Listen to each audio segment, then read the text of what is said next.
Thank you all very much for joining us for this afternoon's Nasdaq Dorsey Wright webinar covering score-based solutions and specifically looking here at the Team Builder tool. This is the fourth and final webinar in a series that we've been doing over the past few weeks, focusing around some of the enhancements you get with the Enhanced Security Selection package, looking at the ESS package. We kicked things off there looking at some of the matrix-based models and stock models that we have on the platform a few weeks ago, 4 weeks ago now, then took a look at the origin of fund scores, and then last week looked at the FSM models, the fund score method models that we have here on the platform. So for today, as I previously mentioned, we're going to be focusing on the Team Builder tool. A few housekeeping items here before we get things started. This webinar is being recorded and will be sent out following the conclusion of the webinar. We'll also be sending out the full slate of webinars that we had in this series. All 4 webinars will be going out to anyone that signed up for any of the webinars there coming soon. So if you missed any of the prior ones that I mentioned there and that's something you're interested in taking a look at, we have those featured in prior daily equity reports, but we'll also be sending out the full list there to you shortly after this series is wrapped up. So today we're going to be looking at the Team Builder tool. And the Team Builder tool is one of the more powerful tools that we have here on the Nasdaq Dorsey Wright platform, but is something that at least at first glance may seem a bit overwhelming. So we're going to take a pretty deep dive into this tool for the next hour or so here this afternoon, looking at different ways you can use it, some best practices there with the tool itself. So without further ado, we'll go ahead and throw things on over to Eric here, and we'll get started on picking some funds that we're going to go dive into an inventory with. Excellent. Thank you, Ian, and good afternoon to everyone.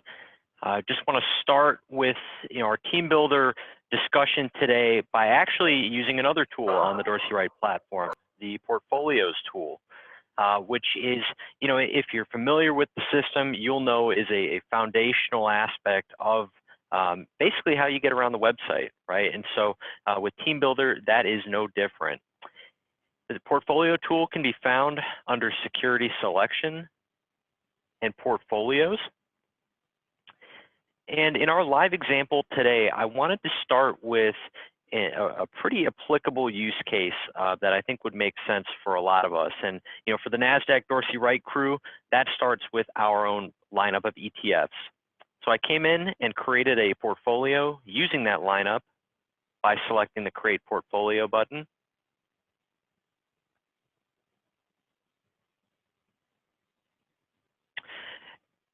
And now that we have the portfolio accessible, there are a couple ways that we can get it over in Team Builder.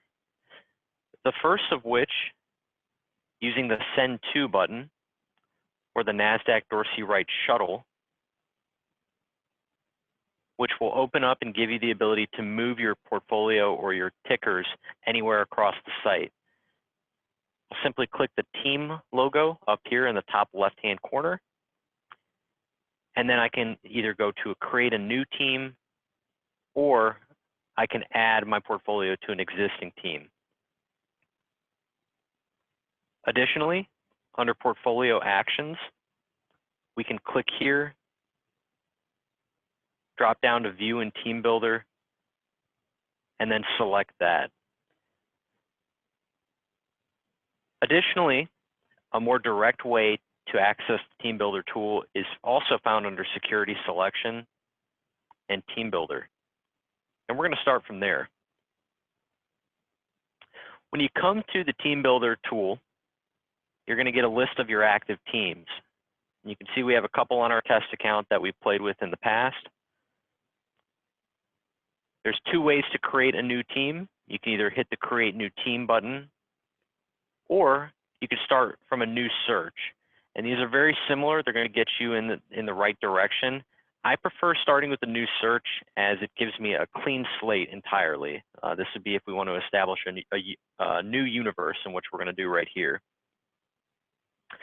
So the universe selection component is really your introduction to the Team Builder tool. And I know I kind of mentioned that we start with the portfolio tool, but the universe is also another way to really come in here and either start from scratch or to draw from our existing portfolios.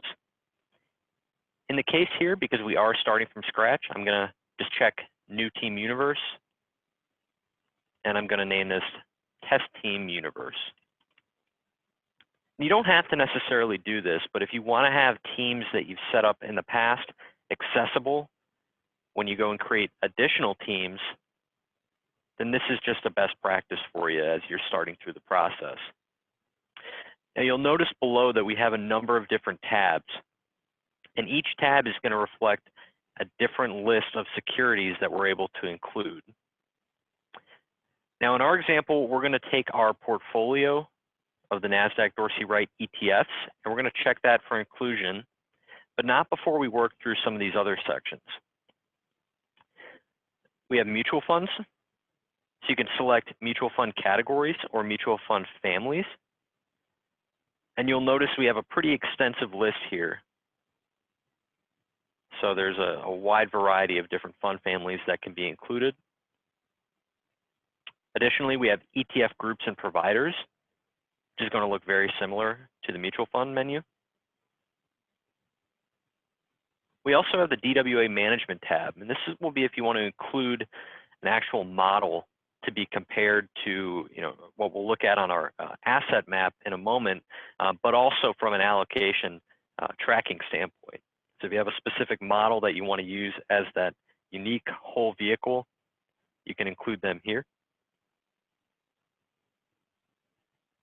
Under the Pre-Mades tab, we also have a list of different universes that we think are helpful, and whether they're major domestic equity universes, or whether they're closed-end funds, or what we call our best funds list, where we put together top-ranked mutual funds from different classes. So really just, again, exposing the idea that you can not only use funds in here, but also stocks and then closed-end funds, which are tracked a little bit differently than mutual funds and ETFs on our site. Finally, let's say Mr. or Mrs. Jones has a really strong affinity to owning Verizon stock, or let's say you really want to include SPY no matter what. You can do that in your custom symbol section, which will then, of course, add on top of whatever we have selected. So starting with our NDW ETFs, now that we're content, we're going to hit the Save Team Universe button.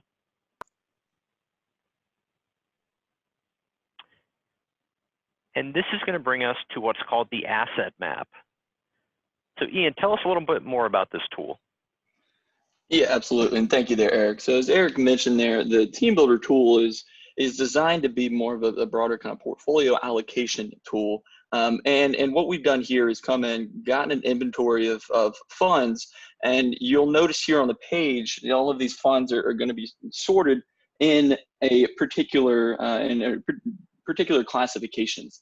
The tool is designed to sort each fund that we've chosen from our broader universe selection, and it's going to classify it here by the broader asset class that the fund is going to be held in. So you have your equity funds up towards the top of the page.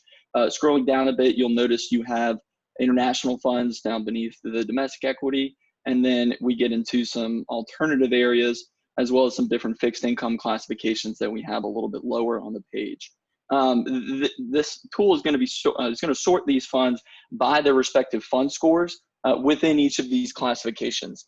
So because we are only using DWA ETFs right now, in order to dive a little bit deeper, maybe get a few other ideas within each of these classifications, we're going to actually go back and edit the universe. So this would be an example of coming in and saying, okay, well, I have these funds listed here. Let's go back and broaden out this inventory a little bit to at least get it some more comparisons. Even if you have the funds that you want to use, you might want to see how they stack up. So let's go back to edit universe. And then from there, you can go back and check off another fund provider, another portfolio if you so choose. For today's example, we're going to go over to the ETF group/providers tab, and we're going to go down and check off the First Trust list of ETFs. So what this is going to do, it's going to add all of the First Trust ETFs that we track here on the Nasdaq Dorsey Wright platform to our broader fund universe that is going to be displayed there on that asset map. So clicking on that Save Team Universe, we'll notice we come in here back to that asset map page. And we get a little bit broader list included in each classification. So looking specifically at the equity side of things up top, we have the funds are going to be broken down by their capitalization. So you have your large cap focused funds up at the top of the page. We then get into the mid cap and small cap representatives from the universe that we're pulling from. And these areas are going to be split off according to value, blend, and growth. So you have your value on the left, your blend in the middle, and then your growth related areas on the right-hand side of the page. You'll notice that each of these funds are going to have their name, their ticker, and then also the fund score that's going to be associated with them. So the whole Team Builder tool is designed around the application of that fund score system. So that score that goes from 0 to 6, 0 being the worst, 6 being the best. Ideally looking to maintain exposure to those stronger technical names, those names that have a stronger technical fund score. So the closer to 6, the better. We'll notice when we come in here to the page itself, we have the value, blend, and growth areas actually have their own scores within those lines up at the top of the page. And those are actually going to be looking at the average score that we see for the group of this particular classification on the asset class group score system. So the asset class group scores page is going to be a tool that takes the fund scores and classifies every ETF and mutual fund on the system into one of 135 different groups. And is then going to sort those groups by the average score of the funds that is going to be included in the group. So let's say for large cap growth, we have a variety of names that are going to be listed as large cap growth related areas. We take all the ETFs and mutual funds on the system, so not just the First Trust and Dorsey Wright portfolio that we have listed here. This is going to be looking at every large cap growth fund that we have on the Nasdaq Dorsey Wright platform.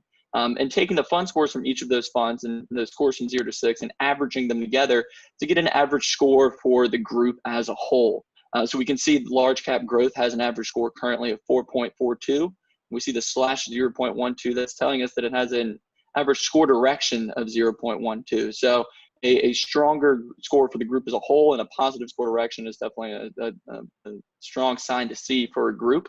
You'll notice the groups are also have different colors that are going to correspond to those scores. So if you see the large cap growth group there is going to be in blue. Any group you see in blue is going to be a group that has an average score of better than 4, better than that 4.0. Any group you see in green is going to have a score above 3, so from 3 to 4. In yellow is going to be the groups we have designated there, like US Mid Cap Blend is going to be 2.5 to 3. And then beneath that, we see any group in red would have a group score below the 2.5 threshold there. So again, simply looking at the coloring system as a different way to identify strength for the group as a whole on the broader group scores page. Although you can certainly have more favorable areas and more of an unfavored group, as we see for the case of the large cap value space, have a few funds in there that are listed with stronger fund scores. And you see that designated by their scoring above that average group score line. So a nice way to come in and see, okay, I see the average score for US large cap value as a whole is 2.57. Right now, we have 3 funds in our inventory listed there that are currently scoring better than the average score for the group as a whole.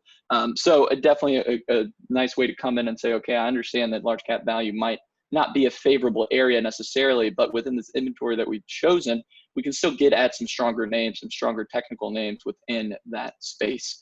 We're going to carry on the scoring classification down throughout the rest of the page across each of the other group classifications that each of the funds in our inventory are classified in. We can see for some areas, we only have a couple funds listed. For others, we get at a broader list of names, such as the Global International Diversified Blend group that we have there. Quite a few names that are going to be listed, not as many scoring above the group, but definitely a more multitude of names included. So let's say we want to look at try to target the same number of funds in each particular classification. In order to do so, we can actually add some other filters onto this asset map to narrow down the list a little bit. So if we go up top, we want to hit on that change filters button directly above the chart page here.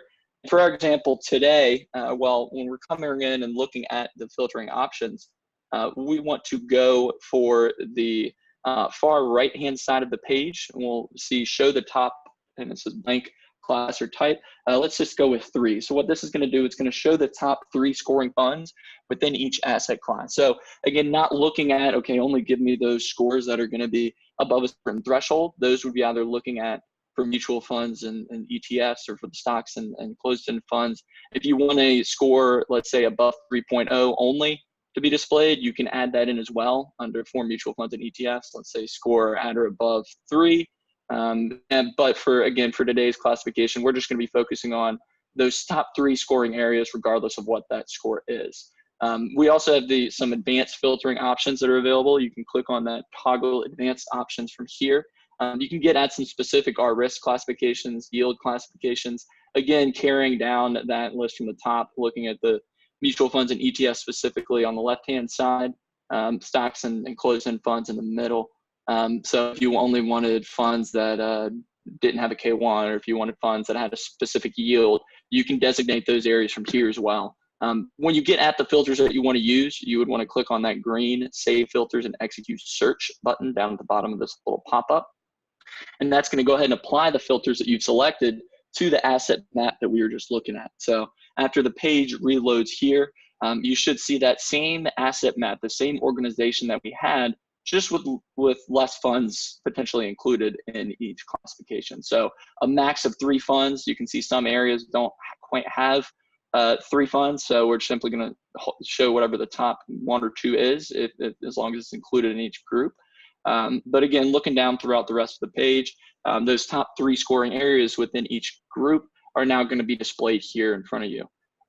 So from here, we are going to have the ability to come in and check off different funds in different areas. And so as the broader portfolio allocation tool that TeamBuilder is, you likely would want to have the certain specific allocation to each of the areas that may be included here, or at least some of the areas. So it's a way to broaden up here. Let's say for the portfolio, you say you know that you want to have the large cap space has been kind of the bellwether in the recent market environment.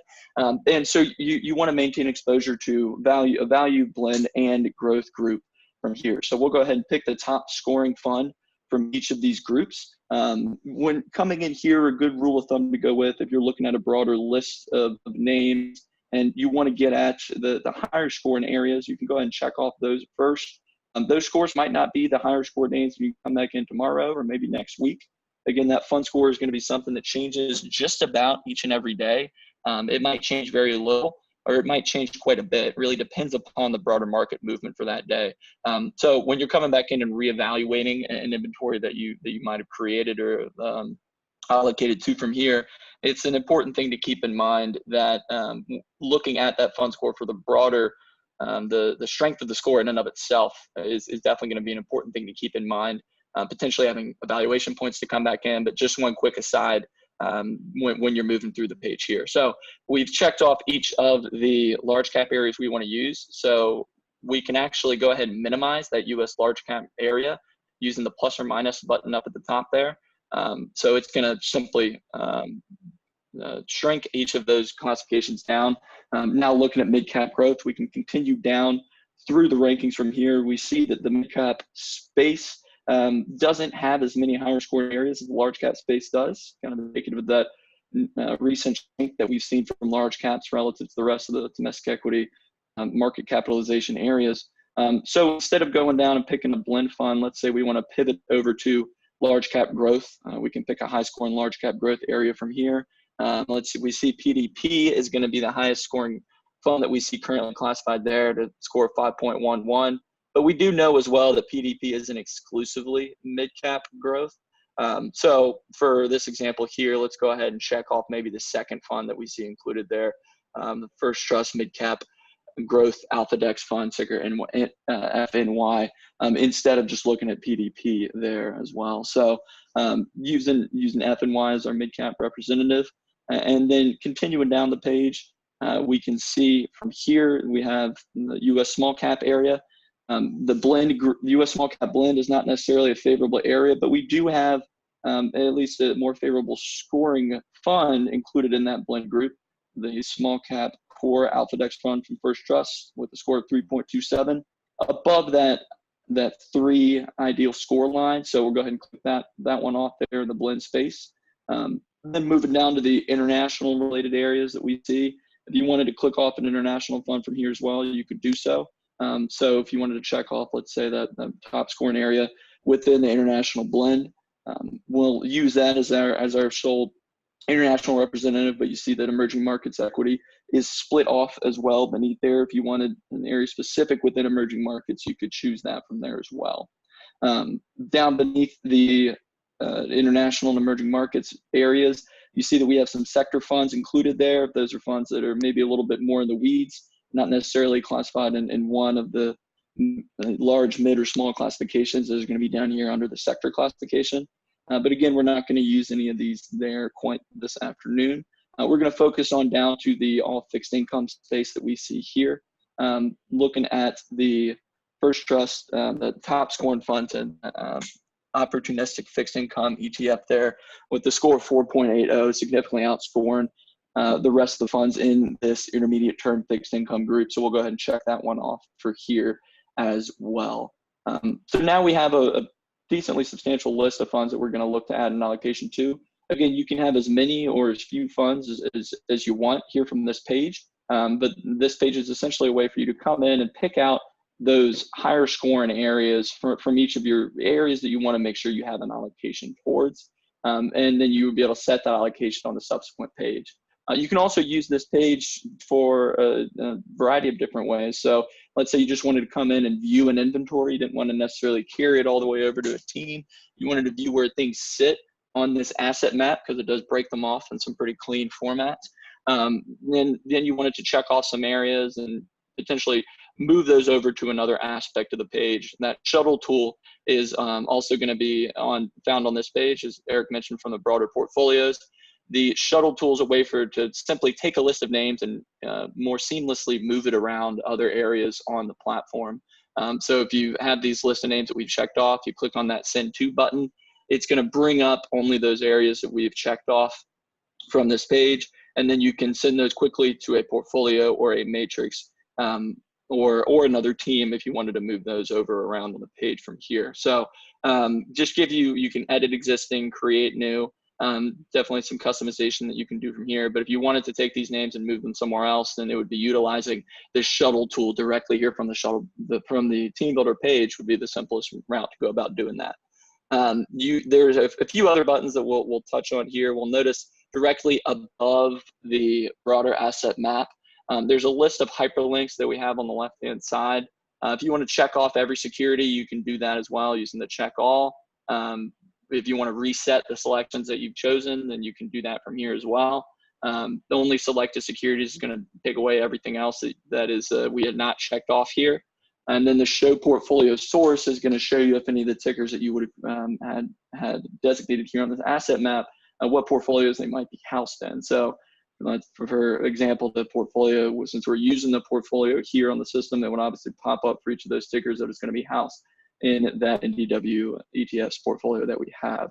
The colors, again, designating there, looking currently at that asset class group scores classification. You can also look at things from the dolly perspective if you so choose. There are a few other areas that you can customize here on the page.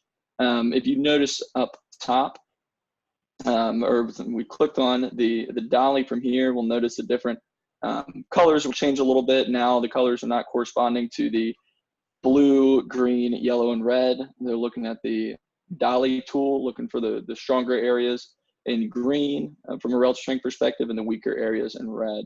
We'll go ahead and jump back over to the asset class group scores though, so you can simply click on that to toggle, and you'll notice the classification that you're using is going to be bolded directly there on that page. So back on the asset class group scores classification, if we look in the upper right-hand side of the page, once this page resets here, we'll notice there are a few other buttons that we can click on. The first one is going to be called Score Table. So that's simply going to take the list of tickers that you have here, and it's going to sort them all by fund score. So instead of breaking them out by their respective classifications, it's going to simply sort them all by that fund score that goes from 0 to 6. So we can see a breakdown there of what areas are going to be scoring better, potentially. Can also take that name, maybe dump it to an Excel file. It's a pretty seamless way to move a list of names out if you were looking to do that from here, or again, using that shuttle tool to send it over to a portfolio or a matrix, another way to go about doing that from here. The Quadric Graph is going to be in a similar vein to what we were looking at on a prior webinar there on touching on the asset class group scores page. It's going to rank or sort every fund that we have here by its score, as well as look at its risk. It's our risk score. Looking to see those areas that split off into different quadrants depending upon both its score and its risk. So looking at the same quadrants 1 through 4, we have the kind of the more average line for the space as a whole is going to be there more in the middle. And we have the different quadrants are going to be designated by what the score is, and then also looking at what the risk is, the relative risk, the R risk score that we have for each particular fund. And the R risk essentially looking at a standard deviation measure relative to the broader core domestic equity market, the S&P 500. So anything greater than 1 would essentially be more volatile than the market. Anything less than 1 would be less volatile than the market.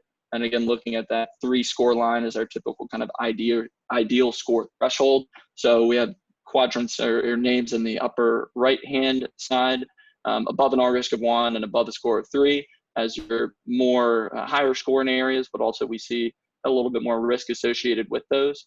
So names to the left would be areas with maybe in quadrant 2, potentially looking at, okay, still higher scoring, but a little bit less risk associated there. Maybe some more of the stronger fixed income areas or potentially something that is going to change depending upon your market environment that you have. Group scores and Dolly are 2 other buttons that we see there in the upper right-hand side, which is essentially just going to take the list of names that you have here and just designate, let's take a look at what groups we have from the group score side of things and where those groups would sit on the group scores page. And then Dolly is going to break off and to just take you back to the broader asset class ranking for you to take a deeper dive and view things from a strictly relative strength perspective. So those are more looking at some supplemental indications, but definitely are going to be available there for you to use as you see fit. If we go ahead and like the asset map that we had, let's maybe check off that high portfolio source. So we don't have each of those other areas popping up there. And we'll notice that we don't have any of those tickers currently selected there. It did reset. So we'll go ahead and check off that same list that we had there previously. Looking down at the international and diversified representative as well. Looking down at fixed income, we can see that we now are back up to the same list of funds, those 8 funds that we previously had. If we go ahead and like this map, we can click on that Save Asset Map from here. And that way, it's just the system's just going to save it. So if you only wanted to use Asset Map, this would be as far as you would need to go to kind of view those stronger areas. But if you wanted to go ahead and apply an allocation to those areas that we've chosen, which we'll do this afternoon, you would want to then click on that blue allocation button from this page. This is going to take you over to take those 8 funds that we selected and break them out according to their different classifications. But before we jump into actually adding an allocation, we'll see this team options little pop-up shows up. This is going to be because we clicked on that new search button at the initial screen that we're looking at. So you also have the ability to create a new team. So if you know you wanted to carry everything over to this allocation page and eventually get to a final allocation for the funds that you can come in and update, track for you to use as more of that kind of broader portfolio allocation and tracking tool, you can take a look at these options and the settings at the beginning and go ahead and designate what you want the team to be called, what you want the initial investment, the start date to be. So for today, though, since we went ahead and did the universe search first, that button is going to pop up here after we click on the allocation tool. So we'll throw things on over to Eric to fill in some of these blanks here and then get at the broader allocation for the portfolio that we'll take a look at here this afternoon. Thank you, Ian. And I'm sorry I broke rule number 1, which is always hit save. So keep that in mind at home. That's a rule that you can apply to pretty much anything on the computer these days. So make sure that when you are on your asset map or anywhere else on this tool, once you have your data selected, you're going to want to hit the save button. keeping in the spirit of saving, let's work through our team options. So one of the ways to think about the allocation menu within Team Builder is through what's called the snapshot function, and we'll talk about that momentarily.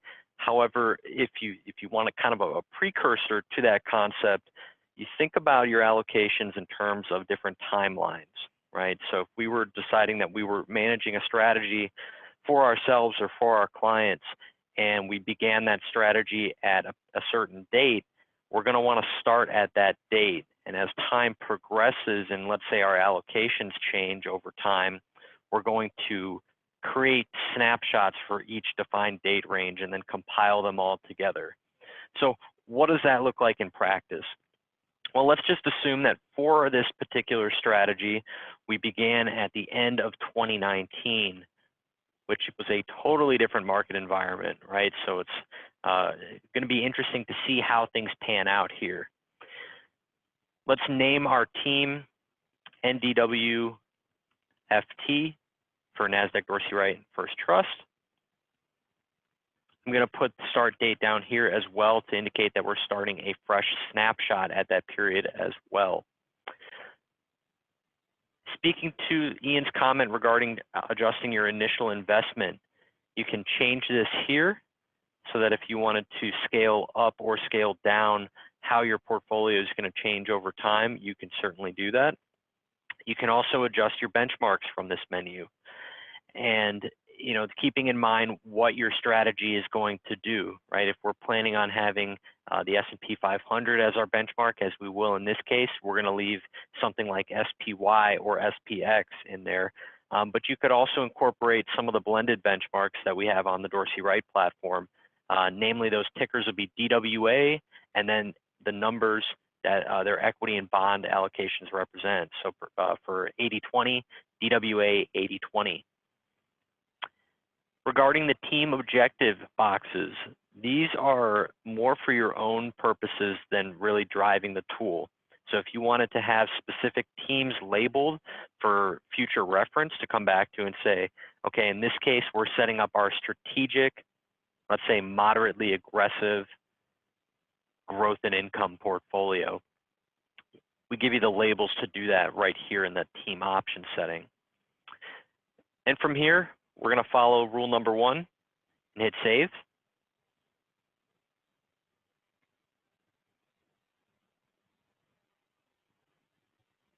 Okay, and you'll notice now that in the top left-hand corner, we have our initial start date and we have our to date. So we're moving to present because we haven't specified an end date at this point. So there's a couple of things to note on this page, right? And this is going to work very similar to any kind of tracking function as far as setting an allocation and then establishing that to go forward. But I want to point out just a couple of other features that are built in. We have some of the same aspects that Ian mentioned on the asset map carried over here, which I think are really helpful just as a quick reference point. Including the score table, which gives you the ability to move positions over without having to toggle back and forth to that asset map, which can be done here at any time. When you're in the Team Builder tool, if you are getting familiar with the workflow, I found it helpful to think of the buttons in the top left-hand corner and the top right-hand corners as really your forward and back areas to kind of get you to where you need to go. Additionally, you could also click this Team Builder menu and hop around as well once you're more comfortable with what each tool does. With regard to our performance and our allocation, we have the ability to toggle the dates here and see how the performance for the funds that we have included looked on certain days, right? So by toggling back to the end of 2019, we can see performance reflected as of the end of 2019. Whereas when we flip back to yesterday, we get yesterday's data. You'll also notice we have the expense ratio, the yield, the R risk or relative risk, as well as the fund score. And so what's interesting there too is when you toggle these, all of these update as well. It's a really nice way to see how your allocation or how the holdings that you've mapped over and want to keep track of have fared in different market environments. But let's say we're starting with this strategy. We want to go ahead and add some weights to the portfolio. We're going to work through basically our target idea here. And so one way I like to do it, just as kind of a best practice, is I like to start with the things that I know are going to be designated and that are easy for me to do because I'm not very good at math. So if I know I need to have 30% in my fixed income, I'm going to do that 30% right there. And that's going to help me break down these numbers a lot faster. Just a personal tip on my end. Additionally, we can then work through our allocation weightings coming on up. And once we have them established and we feel comfortable, let's say we're going to change some of these. Notice how it will auto weight based on what we have yet to fill out. And then it will also lock. So once you've set in an allocation for a specific fund or an asset class, you can lock it to make sure that that remains fixed even when you adjust some of these other ones. This is in the auto mode. You can also switch to manual mode and it will remove that automatic function. But let's say this looks pretty good. I'm content. I've got 100% here. Maybe I want to add some notes. I say, 70-30 down here. Okay, this looks good. I can download this and export it to a CSV if I want to. But before I do that, I'm going to save. So once I have saved, I've locked in those allocations. And it is always worth thinking about, when you're moving through time on the timeline here, that when you save your allocation, you're saving for the beginning of your defined date period. So that's very, very important. So once we've saved, let's say that we plan on looking at this on a quarterly basis. We want to come back and meet with our clients every calendar quarter. I'm going to save my snapshot. So we've acknowledged that we started at the end of 2019. We're going to plug in the end of March of 2020 as our Q1. And we're going to save.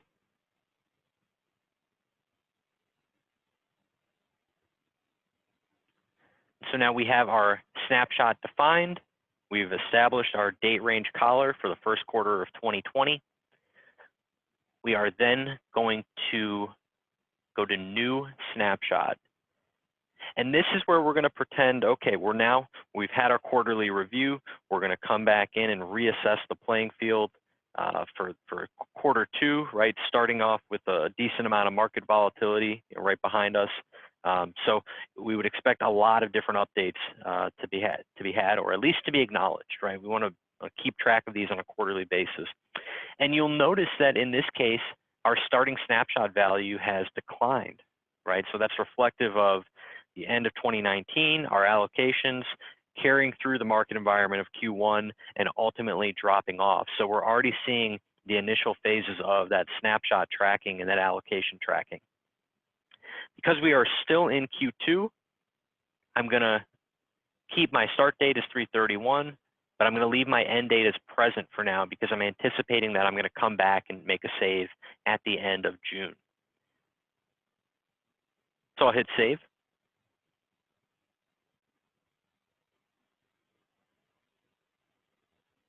And now you'll notice that our snapshot up at the top is updated to show that we have moved to 3/31/20 to present. Okay. So from here, I might come in and say, okay, fixed income, let's take a look at what the scores were looking like. Okay, so I toggle to 3/31 so I can see our scores at the beginning of that period. And this is also important to recognize because you can do this after the fact as we're doing now, right? So if you wanted to go back and build out different strategies, test different ideas, you have the ability to do that and you're not chained down by the lack of data, right? We get a really good view of the strength and weakness in our inventory or in our allocation based on those different days. So in 3/31, we come back and we say, okay, small caps, looking pretty weak here. Maybe we go ahead and remove exposure there. large cap core also looking pretty weak. Maybe we remove that.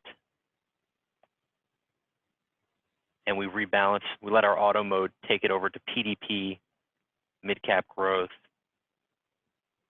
and we let the rest autofill. We keep our 30 fixed, right? Because we know that we want to have that 30% allocation pretty much at all times to stay within our 70-30 mandate that we established prior.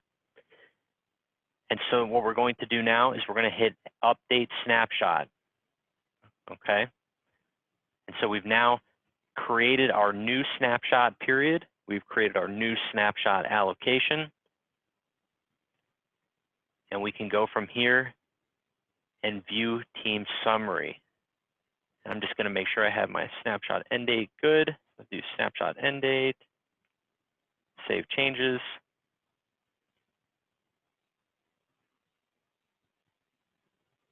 Great, and then view team summary.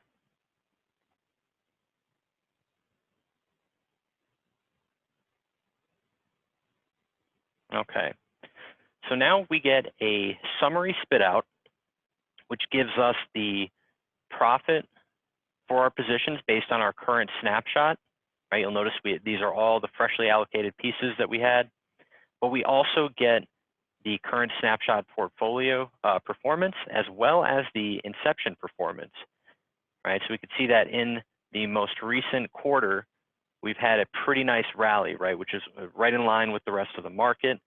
However, on the year, we are still at about, just shy of break even. So a lot of information here. We can then come down and compare that to the S&P 500. We can say that, okay, based on our allocation versus the broader market, right now we're outperforming. That looks good to me. We also get the group allocation sections in the top that can give us a little bit more of a graphical breakdown of our portfolio, including the score breakdown, right? So good ways to have a lot of information on one sheet, to be able to track performance throughout different snapshot periods, and then to have something that we can export. So we can either download this to a CSV, or you can print directly from this page by clicking into your browser, right-clicking and hitting print.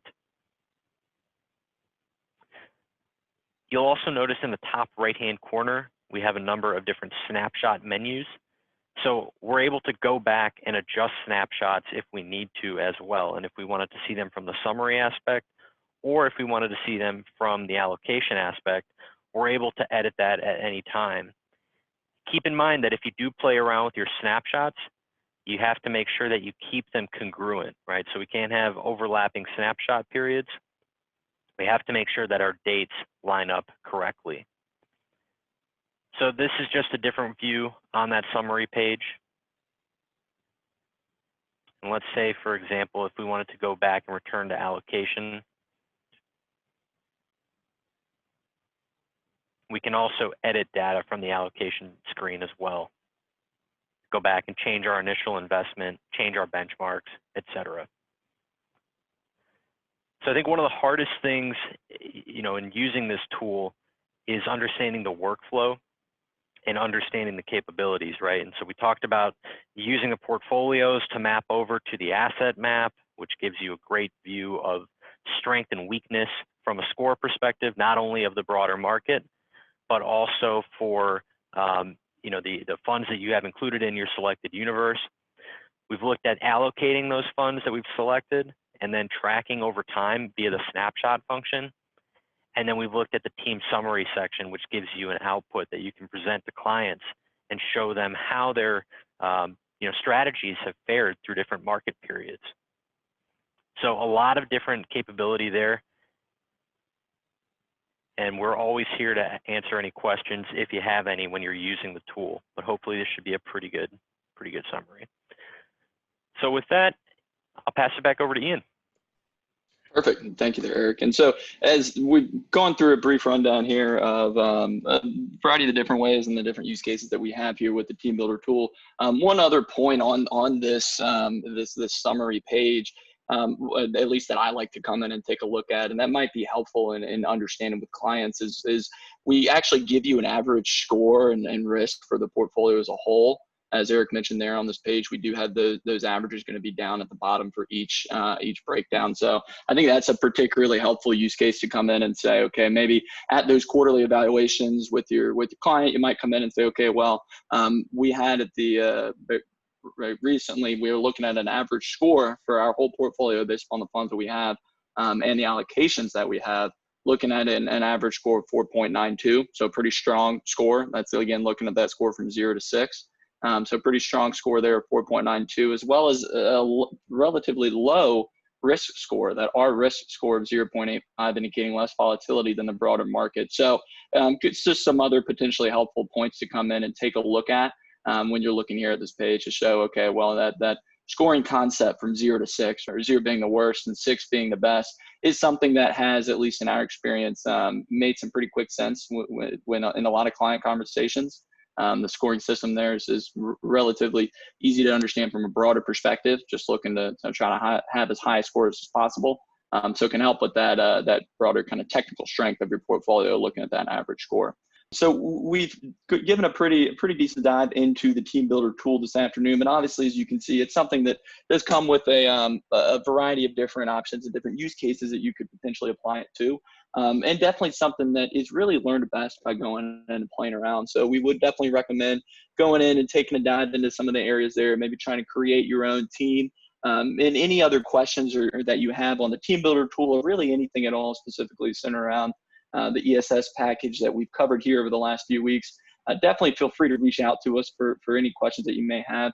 Part of your Dorsey Wright subscription is going to give you full access to the analyst team that we have here. So any questions you have on the Team Builder tool, fund scores, or really anything, definitely don't hesitate to reach out to us here. We are, given the current still quarantining state of things, it'll more than likely be, if you want to reach out to us via phone, you give us a call, we'll give you a call back type of deal. But we're definitely still around and still more than happy to help. You can reach out to us there over the phone at 804-320-8511. Anything you'd rather type instead of talking about, you're more than welcome to give us an email as well. You can shoot us an email there at dwa@dorseywright.com, and a member of the analyst team will be more than happy to reach back out to help with anything you may need. And other than that here, it looks like we've just about covered everything we were looking to this afternoon. We want to thank everyone very much, and thank you, Eric, for joining us here as well. And thank you all very much for joining us for this fourth and final iteration of our ESS webinar series. Again, housekeeping items, we will have a replay of this webinar that is going to be available and is going to be sent out to anyone that registered. And all of the replays for each of the ESS webinars will also be sent out in a bulk format as well to anyone that registered for any of those webinars. So again, want to thank everyone very much for joining us here on this Thursday afternoon. Hope everyone stays safe, and we'll talk to you again soon.